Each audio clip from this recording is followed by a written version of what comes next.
Well, hello. I have the honor to be the editor of The Star. First of all, I want to do a shout-out to my colleagues at Metroland at the Durham regional newspapers.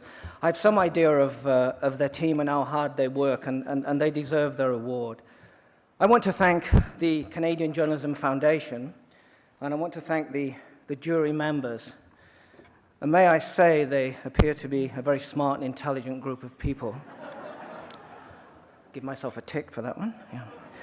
Now, as I said in the video, I believe that newspapers are distinguished by the strength of their investigative teams. And I've only got 3 minutes, and we all want to get to the bar, so I'll spend the next 2 minutes and 50 seconds to acknowledge the latest Star I-Team investigation that was published on the front page of the Star today under the leadership of the brilliant Kevin Donovan. That was an undercover story that drew the curtain back on the illegal and unqualified butchers who pose as dentists taking money from poor immigrants in and around Toronto. And as well as demonstrating her usual diligence and care for accuracy, our reporter Michelle Henry also climbed into the bad dentist chair and was secretly photographed having a fat, dirty, middle-aged man rub his grubby fingers over her beautiful teeth. Afterwards, she dashed out and gargled with a pint of extra-strength Listerine. I think she would have used gasoline had there been any available. That, ladies and gentlemen, is the kind of dedication demonstrated by the reporters at 1 Yonge Street, and I take my hat off to them.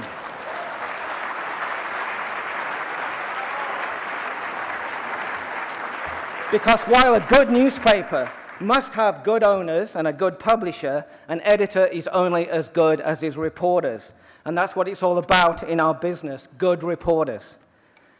Is journalism 100 unpaid bloggers all talking and yattering at once, or a city filled with amateur citizen journalists uncoordinated in all their efforts?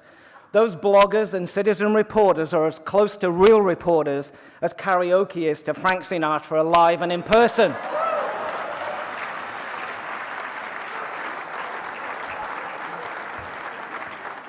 Now, there's room for those well-meaning amateurs, but let's imagine we're starting over, a new beginning, and building what we've learned to call recently a credible news-gathering operation. Here's what you do. You put a reporter with the cops, and then you put a reporter in the hospitals and the school board and the TTC. You put a reporter at City Hall. It's a beat, so your reporter will never stand in front of a podium at another press conference where a middle-aged white guy is going to hand out a press release. You send somebody to the Ledge, and you send someone to Ottawa, and you assign a reporter to cover food and our Toronto museums and theatres and arts, and, hey, the Leafs and the Raptors and the Blue Jays. And you add to that a team of smart, investigative reporters, the ones that can and do make our country a better place to live in. And the truth is, we already have this credible news-gathering operation. It's called the newspaper.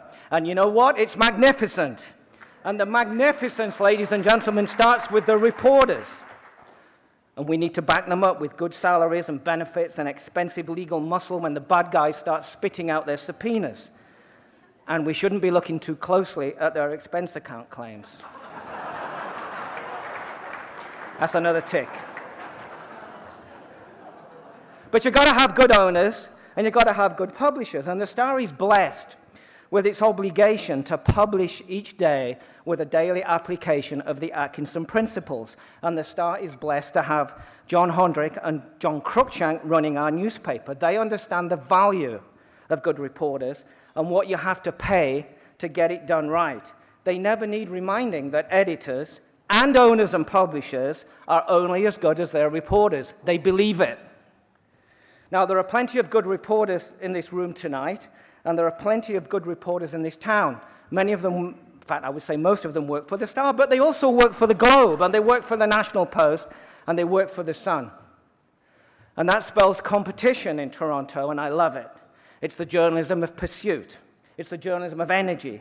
It's the journalism of competition, and it's everything. It keeps us awake at night. It keeps us fit. It keeps us honest. And I'm so lucky to be working with so many good reporters, and I thank them. And we are so lucky to be working as journalists in this city. With this kind of competition in this city, we are so blessed. Thank you.